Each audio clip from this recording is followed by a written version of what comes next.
I was raised in Michigan where like we care about conservation big time, and like nature is like part and parcel with everyday life there. So I've always kind of had a little bit of a green thumb, and how it inspires my work is like when I'm out there, I'm like, wow, God created all this and me. And like, I'm lucky to be in this painting of his and stuff. I'm thankful. Yeah. So it like fills me with gratitude and inspiration for being alive. Welcome to the Hidden City Podcast. I'm Grant. And I'm Doug, and we're here to share some of the incredible stories and people from Oak Cliff that you might not know. We're going to sit down with some of the visionaries, craftsmen, and business owners who have shaped Oak Cliff into what it is today. Oak Cliff is on the south bank of the Trinity River, a few miles south of downtown Dallas. While technically it was part of Dallas, it was its own city for a long time, and it still has that independent spirit. We'll dive into the history and the spirit of this place, exploring the different challenges and successes that defined it. This is The Hidden City, a podcast about the people and the stories that make Oak Cliff extraordinary.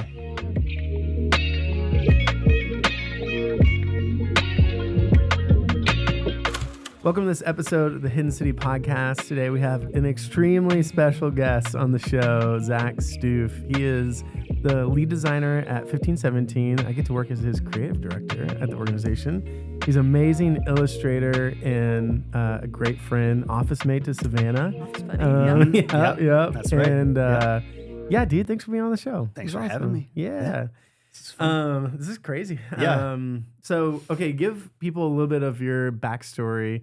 You attended Northern Michigan, got a BFA in illustration, always kind of been in the creative industry and work in Detroit, but then obviously moved down to Texas for some of this. Give us a little background. Yeah, I mean, you pretty much nailed it. So almost 3 years ago now, I moved down here from Metro Detroit area, from it's Metro Detroit, but it was a small farm town, and grew up across the street from like cornfield and soybeans and things like that, and started my creative practice out of my childhood bedroom, and then 1517 came calling, and I moved down here. Dude, so, that's awesome. Yeah.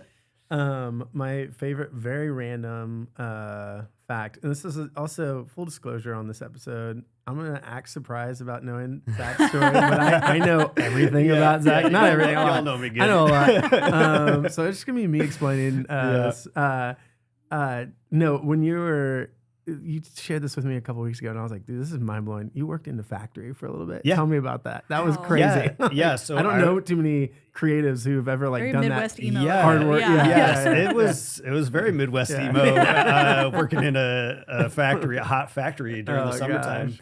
Definitely lots of emotions there. It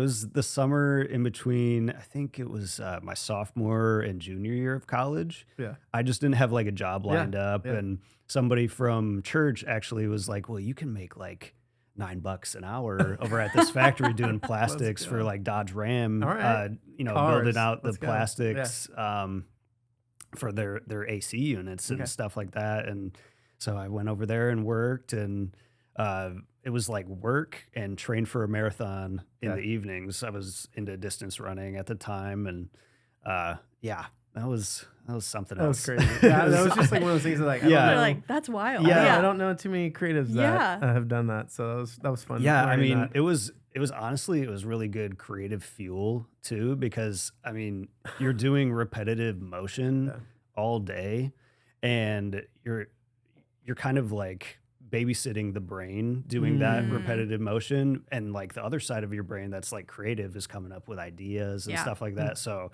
I'd keep like a little notebook with me to like write down like illustration ideas. Dude, like, that's awesome. Here's a good case study to do for the website, that sort of a thing. So I do think that's impressive, because I similarly I sold gym memberships on the side of the road right out of college just to make ends meet.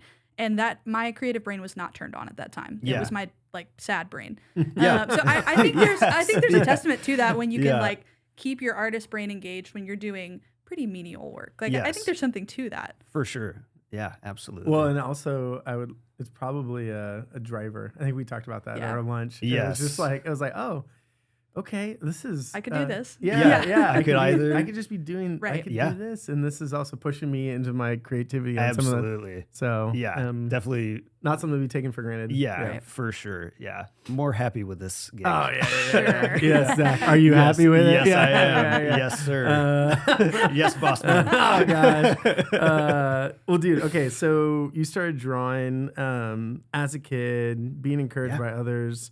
Like, tell me. The importance of like drawing from an early age. You even gifted one of my sons like a little drawing pad too, which is cool. But what did that do to you? Like drawing at an early age? Yeah, I think it just made me appreciate like my own imagination a little bit. Like I could like be entertained at any given time.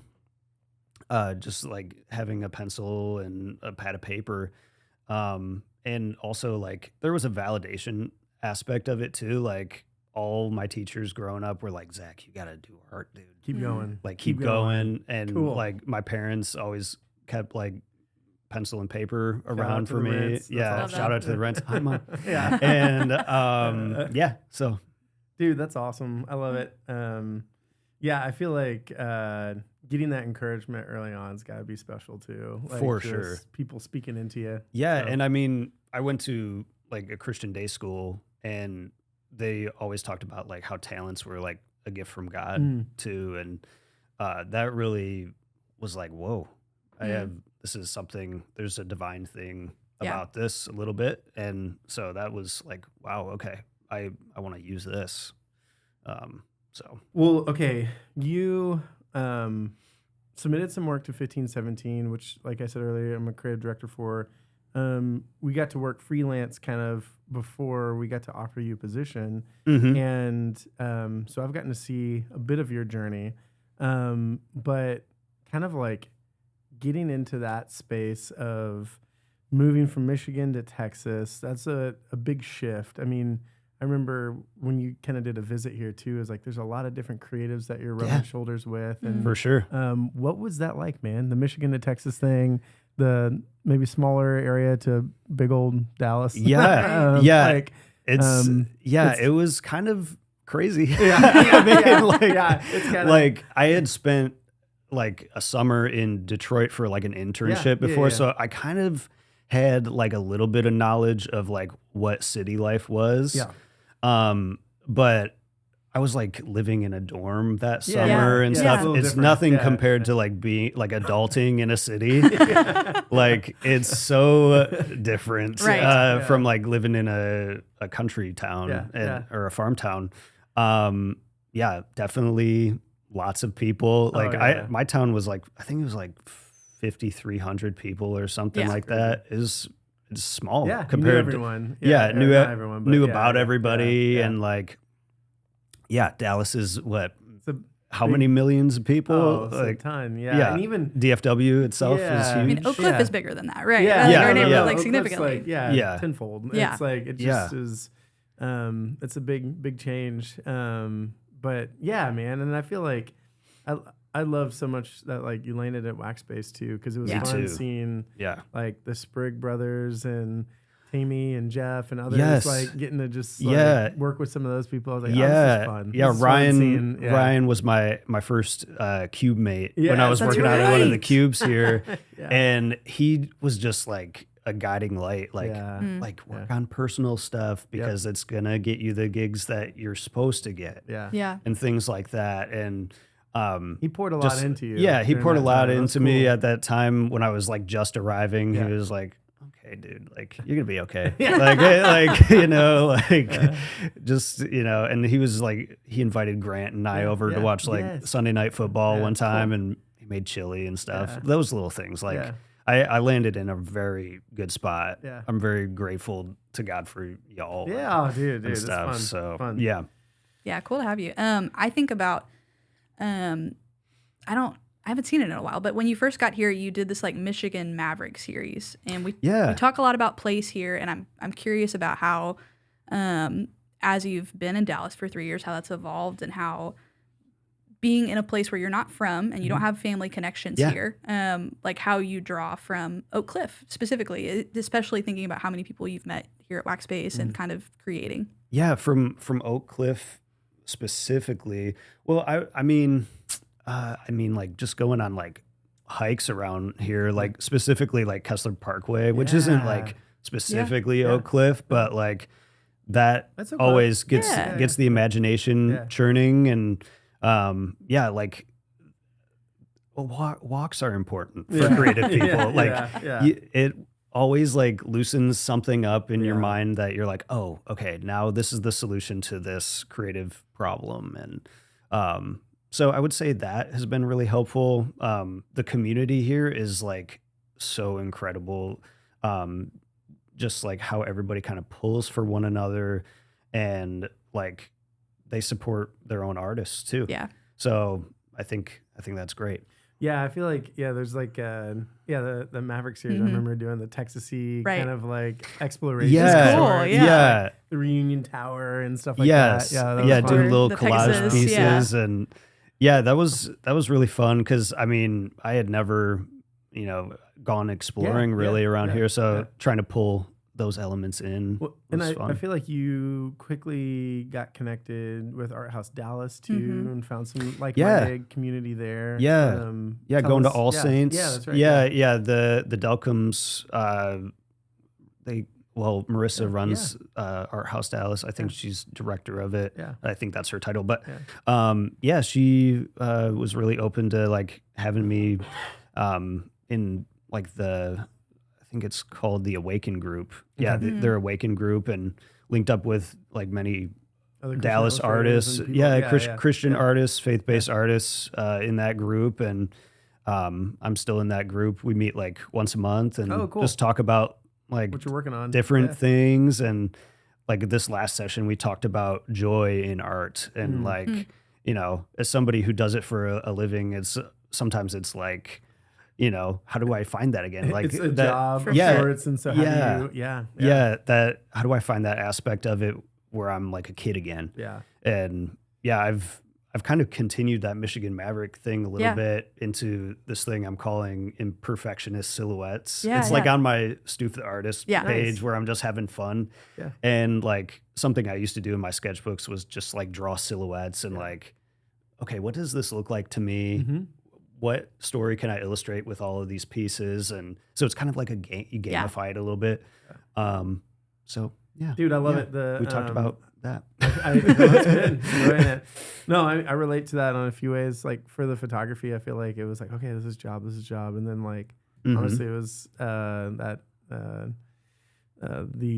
Fujifilm I got, like just made me feel alive again on some of that, which was really fun. And it's funny how certain things can kind of take those, like the joy of some of that stuff. Yeah. So, but dude, okay, going back again, I know you well, Zach, but one of the things is you always have a pen and paper. You fought the AI as hard as you can. Yeah.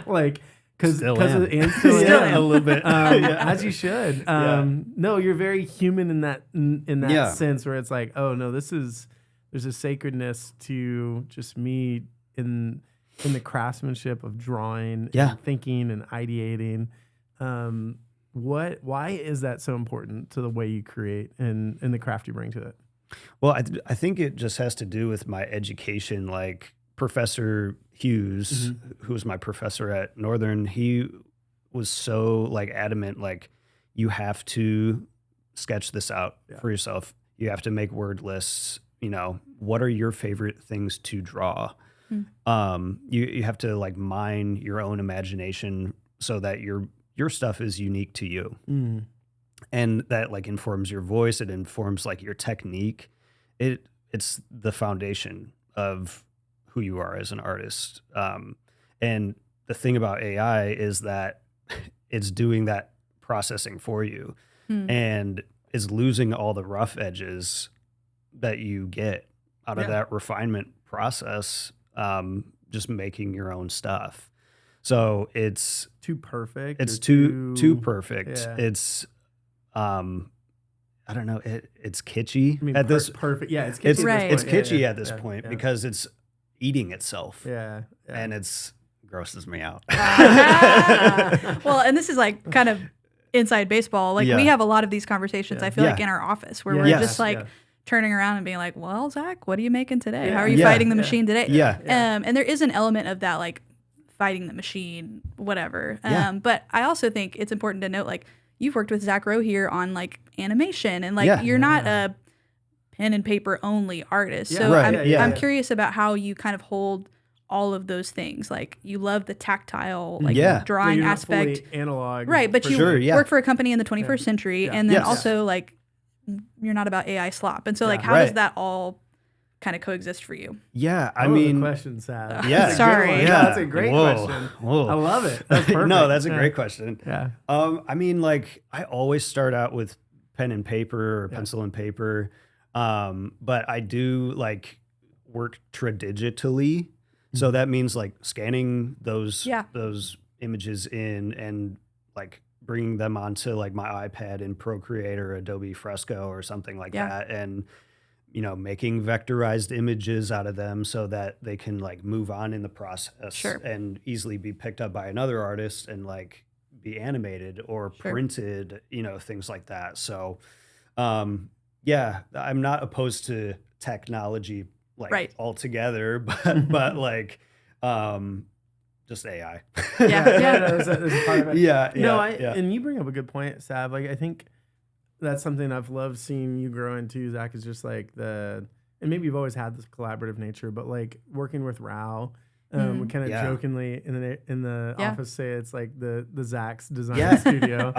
It's so fun like, working with him. Tell us what that process, because you've made trailers for 1517 that you start in illustration, but then he takes into motion graphics and like animates. It's like kind of an amazing process to watch. It's I would say so. It always starts out with him and I like going over the script that we're given for like any given trailer or like we've been doing a series with 1517 where it's like Christian basics. Okay. So like we recently did one on like people of the word, like why are Christians called that? And we did another one on family, but we start out with the script and we just kind of like we go our separate ways and we like write down our own ideas for like these scenes and like we kind of ping pong those ideas off of each other and we go, well, I like this idea, but it would be like it wouldn't unify the story really. So like we find the bad ideas among the good ideas and then I go from there and I have my list basically of what I need to draw. And I make all the storyboards for Zach and then he animates them and dude, I love it. Yeah, it's so fun. It's kind of like I was telling Savannah this before, like it's kind of like being in a creative band or something where like you're contributing to this thing that's greater than you. Yeah. And that's really fun and gratifying. I love that. Dude, so much. That's an awesome way to say it. It's a great way. Like a visual band or something. Yeah, you're like working together to create this thing. Yeah. And you have your different talents. His is drumming. He's Ringo. But dude, that's awesome. Yeah. I mean, we'd be remiss to say it, but like Savannah's got probably by the time this episode comes out, it will already have happened. But you're doing like a show. Y'all you got to be in the know. Y'all missed the concert. Follow all these people.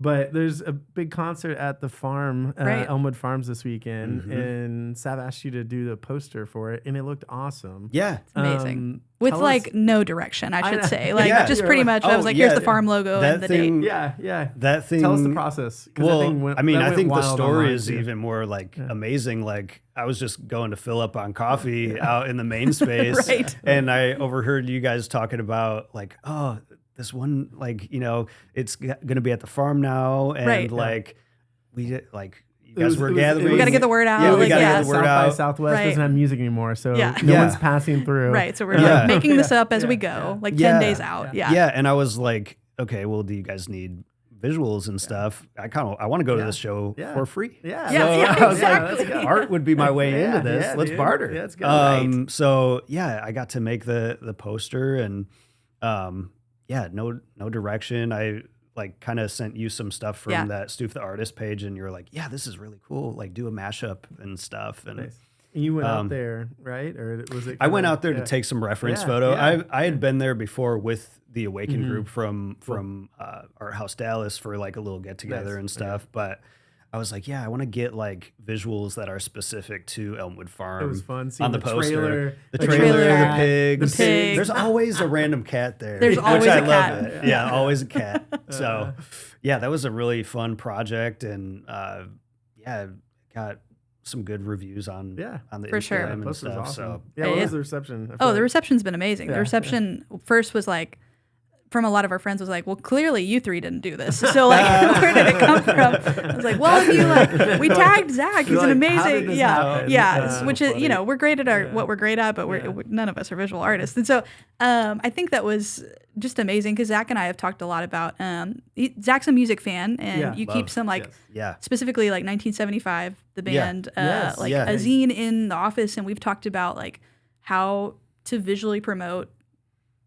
audio art, you know, and so like because I'm a musician and you're a visual artist, and so it was cool to finally kind of pull that together and work together. You collaborate yes. together. That was cool. Absolutely. Yeah, that was so fun. That was awesome. It was awesome. Well, that kind of hits, you've mentioned this, there's a theme. Again, I'm acting like I don't know you, Zach, but you love nature and being tied to the earth in ways, and I think you draw a lot of inspiration for it. I know Dallas is not the most nature forward place, but Little Oak Cliff has some nature here and there, which is the preserve is awesome. It's awesome. It's awesome. I love that.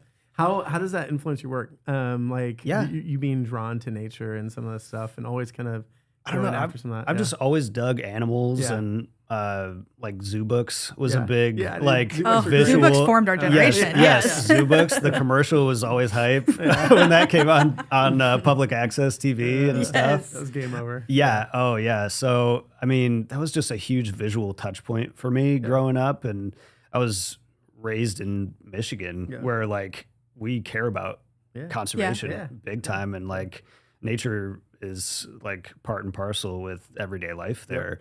So I've always kind of had a little bit of a green thumb, and how it inspires my work is like when I'm out there, I'm like, wow, God created all this and me. And like, I'm lucky to be in this painting of his and stuff. I'm thankful. Yeah. So it like fills me with gratitude and inspiration for being alive. Dude, and you stuff. need to meet. We had a guest on, is the head of conservation for the zoo. And I feel like you and Chris would get together. That'd be amazing, Chris is awesome. Okay. Well, dude, tell us more. I feel like we got into process. We've gotten to like a little bit of your background in Oak Cliff, but like, what are some of us working a lot in 1517 together? What are some of your favorite projects within that? Because it's kind of, you're doing some of your stuff, but then really a ton of your creative output is for this organization. What are some of your favorite? My faves? I know, man. What are some of the memorables? Oh, I mean, you got Hitchhiking with the Prophets was a good one. That was a fun cover. Yeah. Conferences that you're kind of doing identity for. And I could tell a lot of them, but what kind of comes to your mind? Yeah. I mean, there's 2 books coming out, or actually there's 3 that are coming out. I think 2 of them are out now. Okay. But Stretched, which is like a study on Lent. Yes. That book project was a lot of fun. That was like the first 1517 book that we did, where there were like chapter header illustrations and stuff. So I was like, I want all these like chapter headers to feel like Harry. I grew up on Harry Potter books, like a lot that was of what we people talked about. our age and so stuff. Cool, yeah. So I was like, I want to make these chapter headers like really dope. Dude, they're so good. There was like a really distinct style for that book, like the woodcut. Like that style is known throughout like Reformed theology circles, like Reformation era kind of like style. So I implemented that. Trying to bring my own thing to that style and have them kind of look like a woodcut. So that project was a lot of fun, and that was a new thing that we've done for like 1570. That was fun getting all those like spot illustrations effectively like in that. Dude, I love it. Keep going. Yeah, absolutely. I'm curious. I mean, Advent is always fun. The second book that I was gonna bring up was By Water in the Word, which is kind of like I did like 30 pieces for that book. Wow. And like the art direction for the book, Sarah Dean did the layouts and listened to my my direction very kindly, and that book was a lot of work. But I would do it again because it was just like I got to make like a whole language for this one project, and especially like in our circles, like the Lutheran circles, baptism is like the keystone moment for like assurance in Christ. And I was honored to work on something like that can translate those ideas to people. That book, for obviously a lot of people who maybe don't know, it's more, you almost like co-authored that to an extent, like where you didn't write necessarily it, but you worked alongside the author so much, and like collaborated in a very tight way to where, the concepts are very intentionally drawn based off of the work that was created, and the book's beautiful. You get to like. Thank you. It is beautiful. Yeah, dude, it's awesome. It's awesome. Yeah, that's a good one. Yeah, and there was a third book. I was actually working on this, so By Water and the Word and Luther and the Lion at the same time. Oh, okay. Oh, you were in it. Yeah, right. like that's a midnight oil in the office. Yeah, I was like. Yeah, all summer. I think last summer I was just like really grinding on those. But Luther and the Lion it was written by Sam Schultheis, who's kind of our like 1517s in-house Narnian guy, C.S. Lewis Tolkien, scholar. He knows everything about the Inklings and Lewis and Tolkien, and he wrote this book kind of about how like he's walking you through Luther's Small Catechism, but making like metaphors or like linking Luther's theology to what was in Lion, Witch, and the Wardrobe story. And story. So I got to do like 10 single page illustrations for that and the cover illustration, and dude, they're so fun. Yeah, that book's really colorful, kind of compared to By Water and the Word. So you can just keep going, dude. You can keep going all this fun. It's fun to walk away. Like, I mean, looking at knowing the 1517 world, like you're doing advertisements, you're doing these different things on the digital, 21st century company where you're like online all the time doing socials and all this stuff. Yeah. But like, it's got to feel great to like come away with some projects too in this thing where you're like, hey, I threw my body at this, midnight oil, all this, my mind and heart and all this. And there's some cool things to come away with on that. Yeah. But, okay. So Stuef Creative, lead designer at 1517. Like, what are some of those maybe personal projects you're going after too that are alongside? And then you work with some other clients from time to time too. Sure. Like, what describe some of those other projects and works too that you do? So like which one? Dream projects first, or sure, any of them. Yeah. So I mean, I am really wanting to get like work doing like fabrications of some form for like church, like not what's like the like iconography, like doing like wood sculptures, like or like etchings for like the sanctuaries. That's the word I was looking for. I almost said like congregations. I was like, no, that's not whatever. People sanctuary. Like doing some form of like in sanctuary design pieces, like 3D or more like seeing my voice kind of like speak into more 3D cool spaces. And I would love to do like full stained glass work for churches, like link up with a stained glass artist and stuff. Like that would be really fun. Outside of like faith oriented stuff, I would also like to get into mural work. Like you gave me like, when I moved here, you were like, you got to do pitch decks and stuff. Right. Dude. So I want to get some pitch decks together, in this next quarter or whatever coming up here. So, dude, that's awesome. I'm sure we need some Stuef murals in Oak Cliff. That's for sure. So if anyone has a building that needs a mural and is listening to this, Zach's your guy. That's right. Man, that's awesome. Well, you've worked with a lot of faith-based stuff, Bible translators, like kind of all over. What when it comes to the faith-based illustration stuff, like, is there a through line in your work? Are you like, so what are you bringing to that kind of like world? Because I feel like that can be a smaller world sometimes. But it's also you're drawing from nature, drawing from all this other stuff. Like, kind of, what are you bringing to that world? Well, I think what I'm bringing to that, I'm just trying to bring a little bit of fun to it. Yeah, sure. Yeah. These concepts, they can get very heady very quickly, like especially like when you're in theological circles and stuff, like you start to like get very like drunk on the information and like this information is supposed to be bringing you joy and comfort in some ways. And I want maybe illustration to be the doorway into that experience a little bit. I know experience isn't everything. No, but like, why not bring some enjoyment to this stuff that brings you so much comfort? Like, why not? Yeah, and I do think like, this is a funny episode, but like theology or religion doesn't hide from like the hard things in life. Like, for sure. So I think like, death, pain, all this stuff. Yeah. Those are hard things to illustrate. Yes. Like when you're like, all right, here's a book Gotta on draw this. another skull. You're like, oh gosh, how's this work? Right. Not that it's all negative, but like you said, ultimately positive. Oh yeah, life and death. Yeah. But I could see those, and I know for a fact too, like those concepts are hard sometimes. Definitely. To be like, how do I talk about this very philosophical or whatever, like this concept. shirt in particular, talking about the bound will. Like, how do you illustrate the bound will? Yeah, that was a big challenge.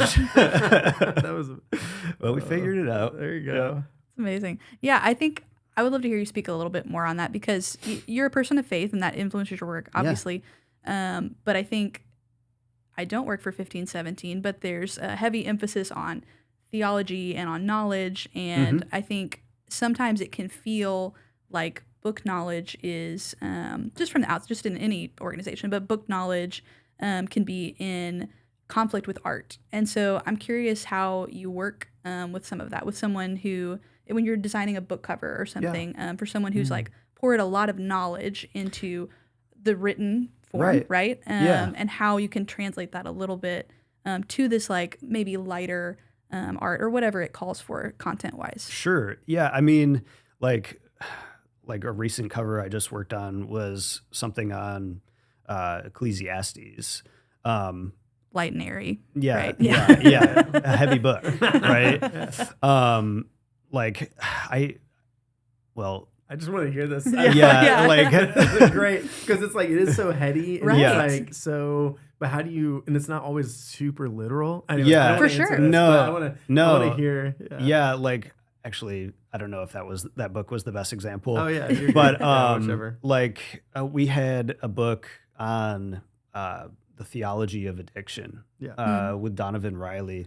It's a great book. But like I wanted to really dig into like, okay, what specifically about this book in its theology makes it stand apart from other books? Sure. And so like I was just like, can I just call Donovan and like talk about like his vision for the cover too, and see like where we can link up, on ideas and whatnot. And he gave me a great idea of like having the cup of life and the cup of death on the cover. And I was like, oh yeah, that would be great. We can do like parallels like on the cover, like we can have like a cycling design and whatnot.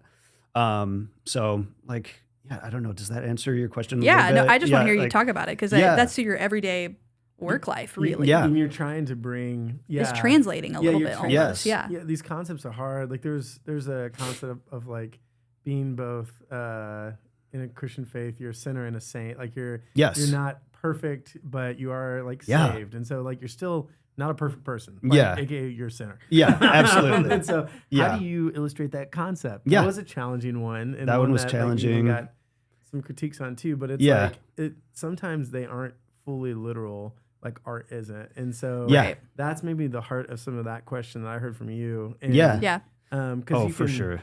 You could put a I don't know, little fish on everything. Yeah, or, you can draw like, you like, can draw a little cross on something, but like it. How do like, you make it art? Yeah, like, how do you have it engage humans? Yeah. Like, Right. yeah. What's the so- answer? I want to know. Yeah, the the answer is well. I mean, yeah. like you just kind of have to follow the fun. Like, sketch out all your ideas, see which one is sparking you up the most, and follow that until you fully realize the idea. Yeah. So, dude, working obviously so close together, something you do really well too is you kind of like ideate with mood boards. We're starting to go into like this whole conference. So it's got banners, it's got bookmarks, it's got signage. It's like it's a world building kind of like feat every time you go into it. It's got pamphlets, it's got programs, it's a whole bunch. But you put so much time in the front, kind of being like, all right, this is kind of like the moods or the emotions or feeling or styles that I'm trying to bring in. Definitely. Always love that part of working with you on that stuff. Yeah. But why do you do that? Like why is that a part of your process? Well, I think anytime like any human being engages with art, there's sort of like an aftertaste. So it's getting the best idea you can on the front end of like what you want that taste to be. A lot of my stuff is like very earthy and like, obviously full of like theology and things like that. Gritty, like hand drawn. I like those feelings.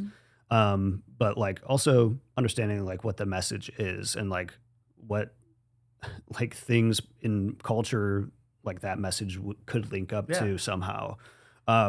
It's just like all about finding connections that you enjoy and like vibes. Like and for developing real, the taste. I think that's important. So Zach, killing it. I'm so glad you're on this episode. Great. Thanks for having me. Yeah, I love being. Dude, tell us I know we're kind of wrapping up. Is there any projects on the horizon that you're just like, I can't wait to start working on this, or I'm already working on personally or professionally? Oh man, you can share all the things, dude. I mean, oh man, what's a recent one that we're working on? I'm blanking for some reason. Oh, dude, you're good. Gosh. Some of the letterpress stuff is kind of that project is going to be fun. Yes. The letterpress. There's like a sort of underground letterpress project that we're doing with 1517. That's a ton of fun. Taking the catechism into posters. Yeah, it's like a tradition that they had during the Reformation times of like having in-home catechesis going on with like you could switch the different posters kind of so we're trying to both like get that idea going, and I did a pass on it last night. Oh, there you go. That's cool. I'm excited for that for sure, and just continuing to make like personal projects and label designs for Oak Cliff Brewing. Absolutely.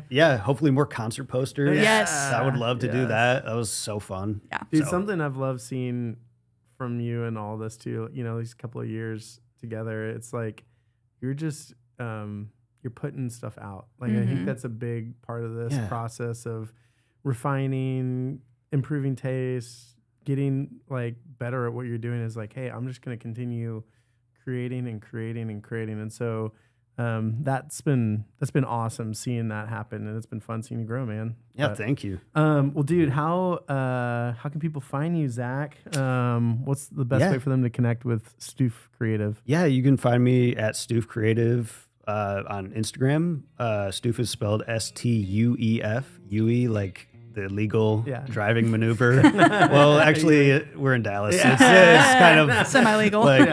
So Stuef Creative on Instagram, and that's the best spot to find me. Dude, thanks for being on the show. Thanks for having me. Appreciate you. Thanks for having me.